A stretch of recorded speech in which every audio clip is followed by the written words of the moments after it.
우리가 숫자 7을 럭키의 숫자, 행운의 숫자 이렇게 이야기하는데 클로바도 그렇습니다. 클로바 잎도 4개짜리가 행운의 의미를 가지고 있다고 해서 참 어릴 적에 풀밭에서 많이 찾았던 것 같습니다.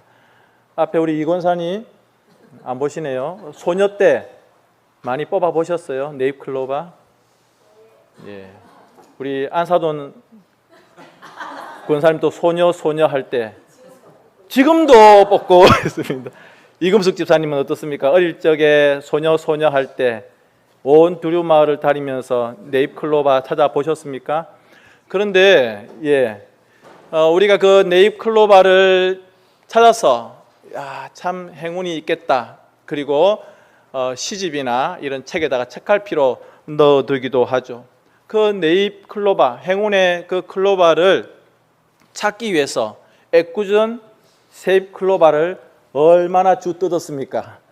그래서 그 네잎 클로바 하나 찾기 위해서 애꿎은 세잎 클로바를 참 많이 뽑아버렸는데, 여러분 참 아이러니하게도 네잎 클로바는 꽃말이 행운이지만 세잎 클로바는 제가 어느 책에서 보았는데 꽃말이 뭐냐면 행복입니다.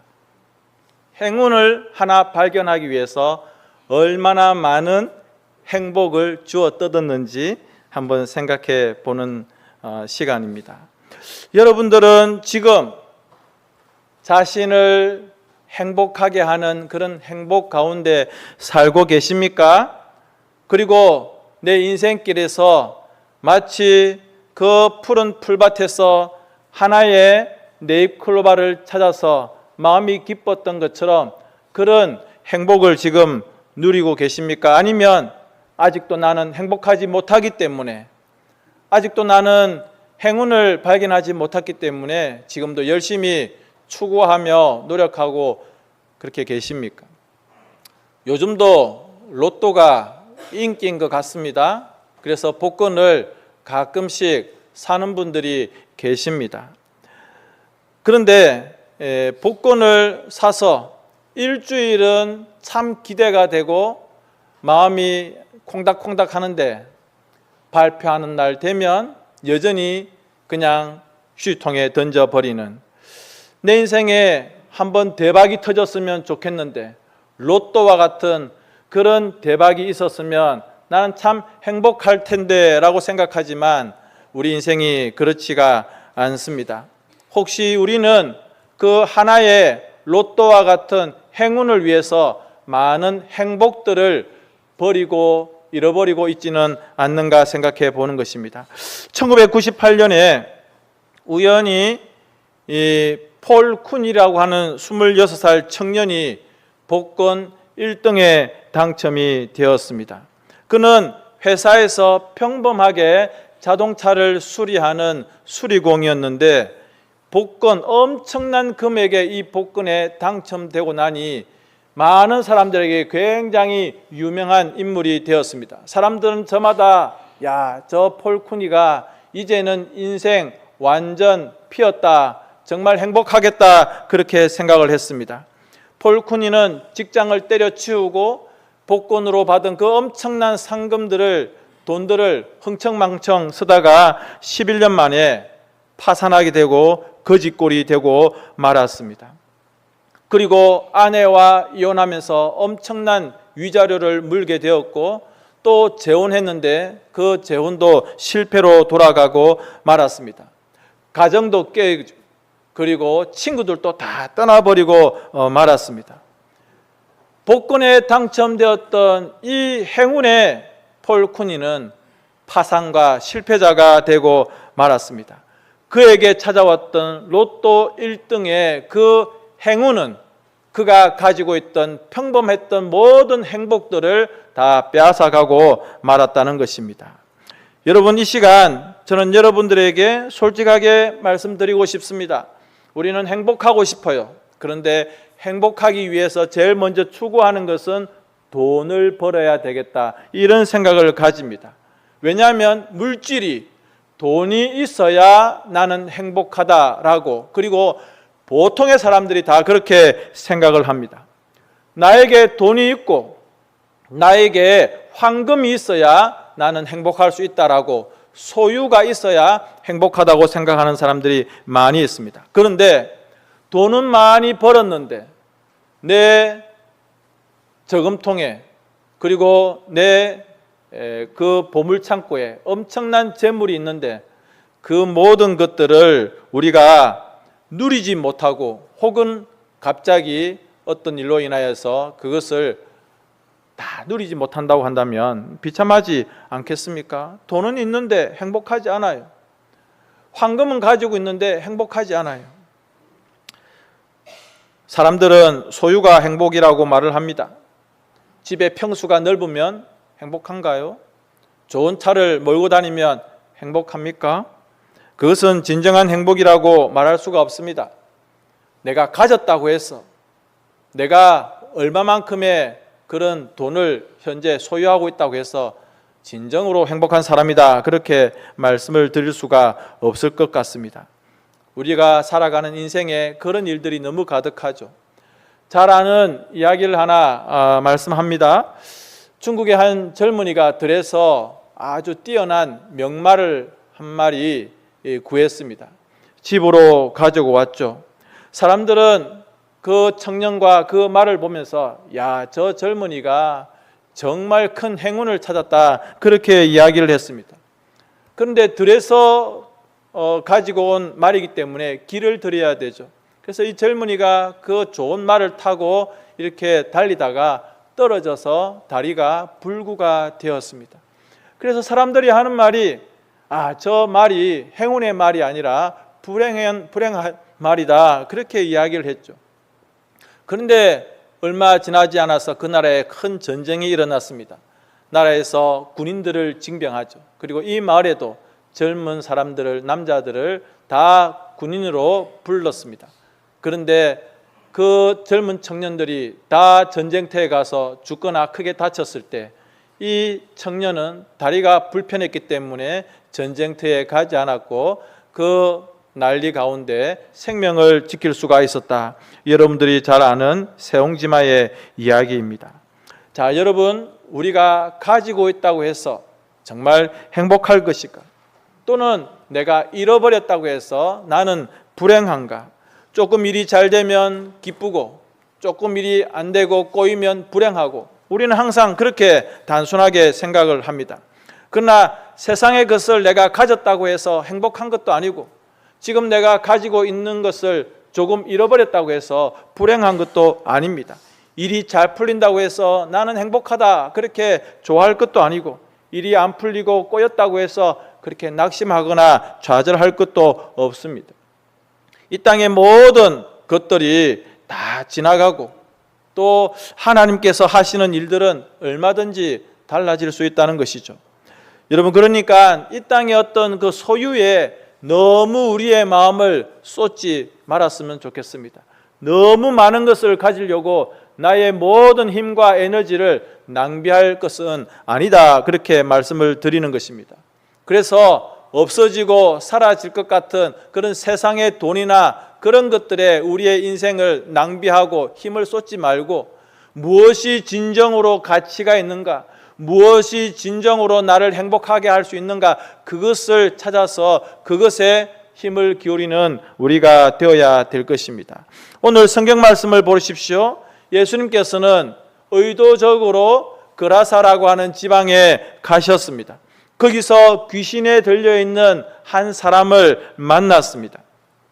그런데 예수님께서는 그 사람을 고치시고 온전케 하시고 구원하시죠. 성경에 보면 이 미친 광인, 이 귀신 들린 사람의 나쁜 형편이 그대로 기록되어 있습니다. 이 귀신 들린 사람은 마을 사람들이 가까이 하지를 않으려고 합니다.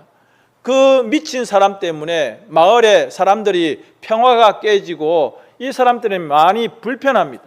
그래서 이 사람을 홀로 있게 하고 그 사람을 고립시키고 그 미친 사람을 외면했습니다. 그리고 할 수만 있다면 마을에 내려오지 못하도록 쇠사슬로 묶고 고랑을 채워서 저 무덤가에 혼자 살도록 그렇게 하였습니다. 그런데 이 귀신 들린 사람이 자기 힘으로 살아가는 것이 아니라 귀신이 그 사람을 제어하니 쇠사슬에 묶였는데도 쇠사슬을 끊어버려요. 사람의 힘으로는 쇠고랑을 끊을 수 있겠습니까? 삼손이 아닌 다음에야. 그런데 귀신에 들려 있으니 이 쇠사슬을 끊어버리고, 그리고 옷을 벗은 채로 무덤가에서 살아가고 있습니다. 제가 중고등학교 시절에 기장교회 오후 저녁 예배 시간에 이 찬양대에 SFC 찬양대로 앉아 있었는데 담임 목사님이셨던 최명식 목사님께서 설교 중에 이 귀신 들린 사람의 형편을 잘 이야기해 주는 성경 구절, 성경의 내용이 뭐냐고 성도들에게 질문했는데 아무도 대답을 안 하십니다. 그런데 저 옆에 앉아있던 김종갑이라고 하는 학생이 무덤가에 살았습니다, 이렇게 대답을 했습니다. 목사님 어떻습니까? 대답을 잘 했죠? 예, 제 자랑입니다. 목사님이 깜짝 놀라는 거예요. 그것을 어떻게 알았냐고 저에게 칭찬을 해 주셨습니다. 그래서 한번 여러분 앞에 지금 자랑을 하고 있습니다. 여러분, 이 귀신 들린 사람의 형편을 가장 잘 이야기해 주는 것이 무덤가에 살았다. 여러분, 무덤이 무슨 소망이 있습니까? 무섭잖아요. 우리 어릴 적에 어디 마을에 갈 때 거기에 공동묘지 있으면 괜히 겁나죠. 특히 저녁이나 어두울 때 거기를 지나갈 때는 괜히 좀 겁이 납니다. 귀신 나올까 봐. 이 사람은 정상적인 사람이 아닙니다. 비참한 사람입니다. 가족과 떨어지고 마을 사람들과 떨어져서 옷을 벗고 미친 채로 귀신에 붙들려서 무덤가에서 살아가는 그런 비참한 형편의 사람입니다.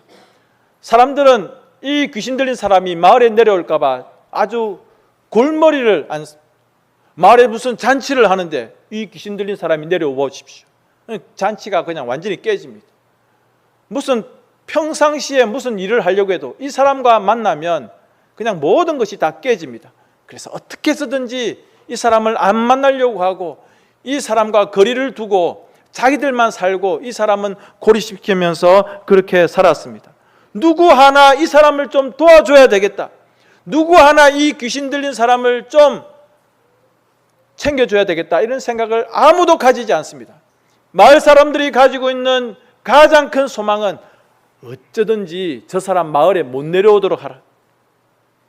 그냥 저 사람 저렇게 하다가 그냥 죽든지 그렇게 했으면 좋겠다 마음으로 아마 그렇게 생각을 하고, 가족들도 그렇게 생각하지 않았을까요? 아이고 그냥 저놈은 그냥 없는 셈 치자, 혹시 그렇게 생각하지 않았을까요? 그런데 여러분, 예수님께서 고쳐주신 이 귀신 들린 사람, 그런데 그 귀신 들린 사람을 향한 이 마을 사람들의 이기심이 16절과 17절에 나오고 있습니다. 우리 같이 한번 읽어보겠습니다. 시작. 예.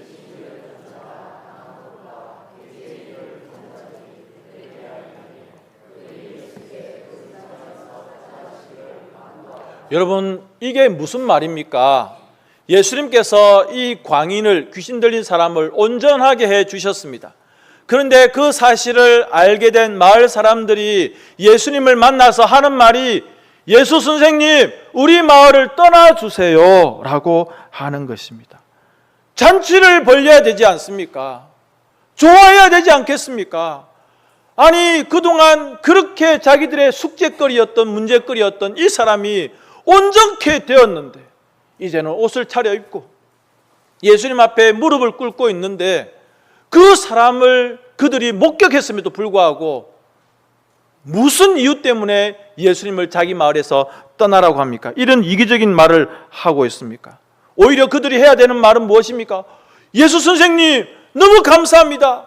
우리 마을에서 더 큰 은혜를 베풀어 주시고 더 많이 말씀해 주시고 저기 저 사람도 고쳐주세요, 저기 저 사람도 좀 온전케 해주세요, 그 하늘의 신령한 은혜들을 우리 마을에 좀 베풀어 주세요 라고 그렇게 예수님을 붙들고 사정사정하며 예수님이 자기 마을에 더 머물러라고 그렇게 부탁해야 되지 않겠습니까? 그런데 그들은 예수님 보고 떠나라고 합니다. 도대체 무슨 일입니까? 솔직히 말씀드리면 사람들은 자기의 돈이 많아지고 재산이 많아지는 것을 더 좋아합니다. 무엇보다 하나님의 말씀이나 은혜보다 그걸 더 좋아합니다. 자기 이익을 챙기는 것이 보통 사람들의 마음입니다. 자기의 건강해지는 것, 자기가 복권에 당첨되는 것, 자기 애가 좋은 대학에 들어가는 것, 자기 남편이 직장에서 승진하는 것, 그냥 하는 일마다 잘 되는 것, 이것이 제일 좋은 자기들의 가치지. 뭐 은혜를 받습니다, 찬송을 부르니 마음이 평안합니다, 그리고 기도하니 내 마음이 따뜻해집니다, 이런 것은 뭐 돈이 되는 게 아니니까 가치를 느끼지 못하는 것입니다. 오늘 이 거라사의 사람들이 예수님을 떠나라고 한 이유가 뭐죠? 그것은 자기들이 기르고 있던 돼지떼가 몰사했기 때문에 그렇습니다. 재산에 피해가 났습니다. 2,000마리 이상의 수많은 돼지떼가 물로 바다로 뛰어들어서 다 죽어버렸습니다. 그 돼지를 키워서 그것을 가지고 수입으로 삼던 이 마을 사람들이 예수님이 그 마을에 더 있으면 재산에 피해가 생기겠다, 더 이상 우리가 재산의 피해를 막아보자, 이런 생각으로 예수님을 떠나라고, 당신이 있으면 우리 손해다고, 귀신을 고치든지 떠나게 하든지 그런 것은 우리가 알 바 아니고 당장 우리는 돈이 중요하니까 우리 마을을 떠나라고 했다는 것입니다. 여러분, 정말 그렇습니까? 그 돼지를 길러서 그것으로 버는 그 돈이 한 사람을 살리는, 영혼을 살리는 그 가치보다 더 귀합니까? 어떻게 한 사람의 영혼보다 돼지 팔아서 버는 돈이 더 귀하다고 할 수 있습니까? 성경에 뭐라고 말씀하십니까? 한 영혼이 천하보다 귀하다, 이렇게 말씀을 하셨습니다. 아니, 산이 무너지면 다시 쌓으면 되죠. 강이 끊어지면 다시 흐르게 하면 됩니다. 그런데 죽은 영혼은 어떻게 살릴 수 있습니까? 돈은 잃어버리면 다시 벌면 돼요. 건강을 잃어버리면 다시 또 열심히 치료받고 해서 건강을 회복하면 돼요. 그런 것들은 그렇게 우리가 안달복달하면서, 아니, 한 영혼을 살리는 일에 왜 이렇게 우리의 마음이 닫혀져 있는 겁니까? 영혼을 대신할 수 있는 것 아무도 없습니다. 저는 최근에 저에게 좀 전도에 대한 마음을 주는 몇몇 경우들을 봅니다. 제가 밴드에 글도 올렸지만 마을 분이 한 분 저희 집에 채소를 가지고 오시면서 인사를 하십니다. 제가 좀 얼굴이 낯선데 누구십니까? 이 근처에 이사를 왔는데 한 달 전에 이사를 왔고 채소가 있어서 좀 가지고 왔습니다. 우리 마을에 이사 왔다고 목사에게 선물 가져다 주는 사람은 저는 처음 봤습니다. 어떻게 될지는 모르겠지만 저보고 그 사람을 전도해라, 이거는 제가 일단은 이야기를 하지 않고, 너가 김 목사가 마을 사람들을 두고 기도하라는 하나님의 사인 같았습니다. 또 주변에 어떤 분들이 저에게 한 분 한 분 소개해 줍니다. 목사님 누구누구는요 과거에 미션 스쿨을 다녔고요, 누구누구는요 어떻고요. 또 최근에 주유소에 기름을 넣으러 갔는데 자주 봤던 분인데 그분이 이렇게 이야기를 합니다. 혹시 목사님이시냐고. 예, 옥산교회 목사인데요, 이제 아셨는가 보네. 자기 언니는 교회를 다니는데. 이런 이야기를 할 필요가 있어요? 솔직히, 그죠? 그런데 그런 이야기를 하시는 거예요. 그분이 교회 오고 안 오고는 저는 다음 문제고, 마을 주민들을 품고 기도해야 돼요. 그렇게 하면 그 사람이 오든지 다른 사람을 하나님께서 붙여주시는 것이죠. 성도님 여러분, 한 영혼이 얼마나 귀한가. 그렇다고 해서 우리가 생각해 보면 자식이 아버지를 정말 사랑해서 자기 생명을 대신할 수 있는가? 부모가 자기 자식을 정말 사랑해서 자기 생명을 대신할 수 있는가? 사랑은 크지만 우리가 줄 수 없잖아요. 내가 내 생명을 줘서 내 아들이 살아나고, 내가 내 생명을 줘서 우리 남편이 살아나고, 내가 내 생명을 줘서 우리 자식이 살아납니까? 부모가 살아납니까? 사랑하지만 그렇게 할 수는 없는 겁니다.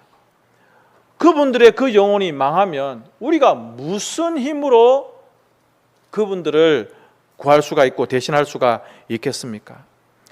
지금도 우리 주변에는 죽어가고 있는 영혼들이 굉장히 많습니다. 그 영혼들, 그 생명들 심판받고 멸망하면 누구 책임입니까? 이 세상의 그 어떤 것으로도, 이 우주의 그 어떤 것으로도 그 영혼을, 그 생명을 대신할 수가 없는 겁니다. 영혼보다 더 중요한 것은 없던 것이죠. 지금도 여러분 우리 주변에 죄에 사로잡혀 있는 분들이 많이 계십니다. 무엇이 선한 것인지 무엇이 악한 것인지 진정한 행복이 뭔지를 모르고 살아가는 그런 불쌍한 영혼들이 너무너무 많이 있습니다. 그분들을 우리가 이 참된 기쁨과 행복의 길로 인도해야 되지 않겠습니까? 그런데 세상 사람들의 마음은 다 돼지떼한테 가 있습니다. 여기서 말씀드리는 돼지떼는 꿀꿀거리는 그 돼지가 아니라 세상의 돈과 물질과 재산의 마음이 가 있습니다. 왜냐하면 돈이 있어야 당장 배가 부르고, 돈이 있어야 당장 내가 편하게 떵떵거리며 살아갈 수 있는 것이죠. 우리도 그렇게 살아야 되겠습니까? 아닙니다. 우리는 지금 당장 죽어가는 저 영혼들을 향하여서 하나님의 그런 마음과 시선을 가지고 있습니다. 여러분들은 시간과 몸을 드리고 있습니까? 진정한 가치, 진정한 기쁨을 위해서 여러분들은 지금 여러분의 무엇을 주님께 드리고 있습니까? 그냥 한순간에 행운, 그 로또와 같은 그것을 쫓아서 살아가고 계십니까? 아니면 하나님을 기쁘시게 하고 그리고 영혼을 살리는 그 일에 마음을 가지고 계십니까? 세상 사람들이 그리고 그라사의 사람들이 추구했던 그 돼지떼와 같은 세상의 물질과 돈은요, 바닷가의 모래성과 같습니다. 물이 예쁘게 모래성을 쌓아도 바람 불고 물길 한번 지나가면 다 없어지고 마는 것입니다. 여러분들과 함께 마태복음 16장 26절을 같이 봅니다. 시작. 사람이 만일 온 천하를 얻고도 제 목숨을 잃으면 무엇이 유익하리요? 사람이 무엇을 주고 제 목숨과 아멘. 여러분, 돼지 2,000마리를 희생했지만 한 사람을 구원했습니다. 어떻게 보면 막대한 것을 지불한 것 같습니다. 그런데 더 귀한 한 영혼을 살려내었습니다. 우리 예수님은 그 한 영혼을 살리기 위해서 남들이 잘 가지 않냐는 그 그라사 지방을 의도적으로 바다를 건너서 가셨고 그 한 영혼을 살려내셨습니다. 예수님의 이 수고와 예수님의 이 희생을 어떻게 돼지 2,000마리의 돈으로 계산을 할 수 있습니까? 우리는 전도할 때 이번에 전도비가 이것이니 이것 가지고 뭐 어떻다, 그렇게 해서는 안 됩니다. 교회가 아끼지 말아야 될 것은 영혼을 구원하는 전도비, 다음 세대를 살리는 교육비, 힘들고 어려운 사람들을 위한 구제비, 선교하는 선교사님들을 위한 선교비, 여기에는 우리가 마음을 그리고 정성을 들여야 되고 우리 스스로도 노력해야 되는 것입니다. 성도님 여러분, 사람을 살리고 영혼을 살리는 이 일에 최고의 가치가 있습니다. 한 영혼이 돌아오면 예수님 기뻐 노래하시고 춤춘다. 우리가 그런 찬양을 부르지 않습니까? 그러므로 수고하고 애쓰고 한 영혼이 돌아오도록 7월 달에 10월 달에 중요한 그런 초청 행사를 가지려고 합니다. 여러분, 그날을 기점으로 삼든지 아니면 평소에 그렇게 하시든지 어떻게 해서든지 우리 주변에 죽어가는 영혼들, 이웃들, 그리고 불신 가족들, 형제들, 그리고 지금은 낙심하고 교회 안 나오는 그분들을 찾아내는 일에 열심을 다하는, 그래서 한 영혼이 천하보다 귀하다고 말씀하신 이 하나님의 말씀대로 영혼 구원하는 일에 진정한 기쁨을 누릴 수 있는 우리 모든 성도님들이 되시기를 주님의 이름으로 축복합니다. 아멘. 우리 함께 507장 찬양합니다.